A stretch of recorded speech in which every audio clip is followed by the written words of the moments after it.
This is the second of a couple of tutorials about movement. Here we've got two ladies chatting, Helen and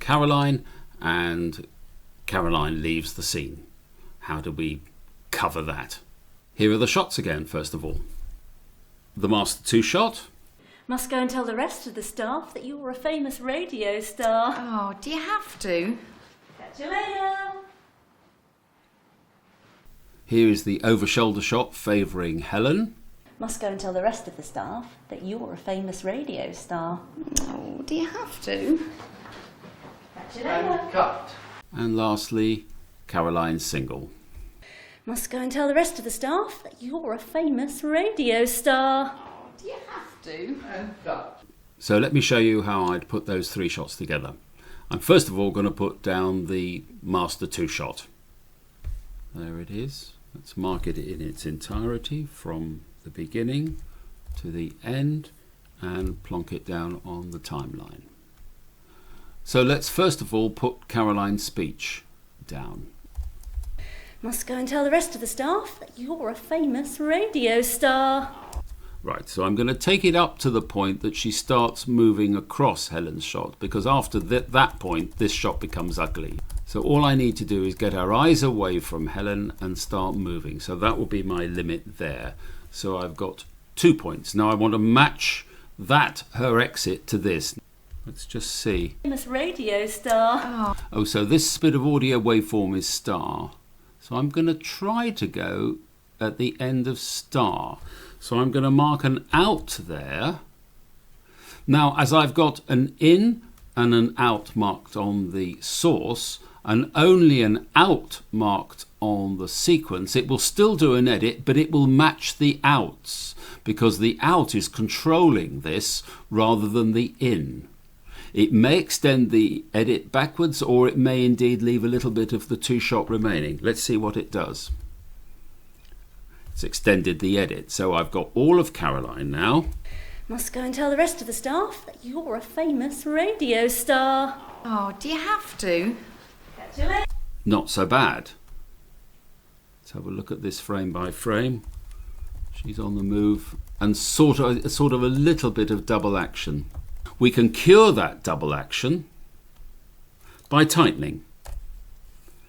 Into trim, double roller mode, but I don't want double roller because I want to have less of the sound on the outgoing sound, and I want less of this picture. Have you got it? So I can go into single roller mode. I've got my less on the audios, audio 1 and 2, but at the moment I've got the roller on the wrong side of the vision. So I can turn the vision off, and then holding down the shift key I can click near it. Now the yellow rollers means that this bit is vulnerable and this bit is vulnerable. So if I lose 1 frame of that, I will lose 1 frame of this. So with the vision selected, I can just nudge 1, 2, 3, 4, 5, 6 tighter. And you can see it's brought the sound together, and it's lost some of Caroline's repeated action here. Let's have a look what's happened to the edit. Radio star. Oh, do you have to? Radio star. Oh, do you have to? That's pretty good. We've ignored Helen's shot. Let's just have a look at Helen's shot and whether we can get it in. This is the over-shoulder shot here. I wonder whether we could do 3 shots. Staff that you're a famous radio star. Oh, do you have to? So we could do ooh, do you have to, and then see her exit on the wide shot. I know it's ruining what we're doing, but that's what editing's about, trying something else out. So I'm just going to plonk that shot in here. Yes, I have got 3 points. I've got 2 points on the incoming, and if I haven't got a mark on the sequence, it will go from where the cursor is. So I can go replace. There, it's gone in. I know the sound's going to be bad, but let's have a look. It's radio star. Oh, have to? We're not hearing the do you have to well enough, so I'm going to loosen that off. I quite like the R, and I don't think she says R on this now close-up version. Radio star. Oh, do you have to? Radio Still too star. tight. loosening still. Radio star. Oh, do you have to? Radio star. Oh, do you have to? Mucking things around again. I need a tiny bit more of the end of R. Try that. Radio star. Oh, do you have to? Still a tiny bit tight. I'm trying to make the sound perfect, and then I'll tweak the vision. Radio star. Oh, do you have to? I think it could be a fraction tighter now. Radio star. Oh, do you have to? That's good for the sound.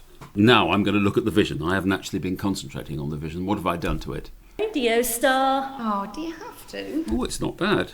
It's not bad. Yeah, she's turning. I'm going to see if I can just come off the outgoing frames earlier. Radio star. Oh, do you have to? Now she's a little bit. Radio star. Oh, do you have to? Radio star. Oh, do you have to? That's not bad. That's not bad. I think I'm going to go with this close-up of Helen. It's quite nice. Her expression shows her slight embarrassment about this radio star business. Yes, I'll explain the plot later. Radio star. Oh, do you have to? Catch you later. Now, the second join, I would suggest clearly we want to see more of the incoming shot. So once she's crossed, I don't want to stay on Helen much longer.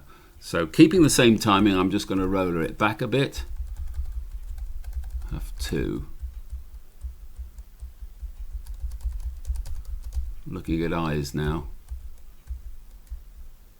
Yes, that sort of works. Let's try it. Oh, do you have to? Catch you later. Now we've got a double two, so I can get rid of that by just tightening the incoming. Oh, do you have to? Catch you later. Not bad. Maybe a couple more frames on the outgoing. Oh, she drops her eyes. No, I'd rather keep the eyes going. Oh, do you have to? Catch you later. Wonder whether if I can knock it back a little bit. Catch you later. Yeah, I like the vision now, but we've got the double two, so I don't think you'll notice if I just hold on to the outgoing sound and lose that incoming two. Do you have to? Catch you later. Do you have to? Catch you later. Now, I think the final tweak I can make is the catch you later sound, which happens here. We seem to be waiting an awful long time for that. So I'm going to put this out of sync. So I'm going to take the sync lock off the vision and just tighten the sound. We won't see her say it. The machine is telling us we're now 13 frames out of sync. Let's have a look at that. Do you have to? Catch you later. I think that could be even tighter. So this time I'm going to nibble into the outgoing sound.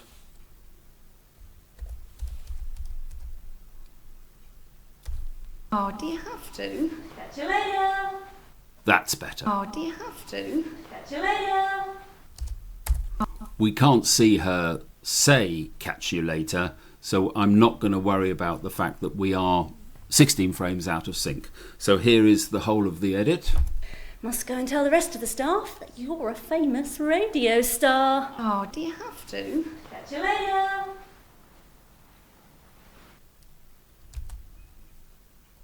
So who would have thought there was so much technique involved in one character just leaving a scene? But I think that's what editing is all about. There are ways of doing things which are clever and just keeps everything going. And there are ways of doing it badly. If you cut away from Caroline before she started moving, it just looks wrong. You cut to a two-shot and then someone moves. It's much better to stay on the single, see that movement begin and then cut. A lovely director who I work with a huge amount, Sidney Lotterby, he used to call this cutting out before the explosion. And he's quite right, you see. If you cut out and then something happens, the explosion happens, you're being clairvoyant. You know, if we hear a noise, we hear the noise and then, what was that? you'd look away. So in a way, we're following what we do as human beings, reacting to the situation changing. Caroline moves, we cut. Once again, there are good and bad versions to download, and all these shots are available as well. So have fun.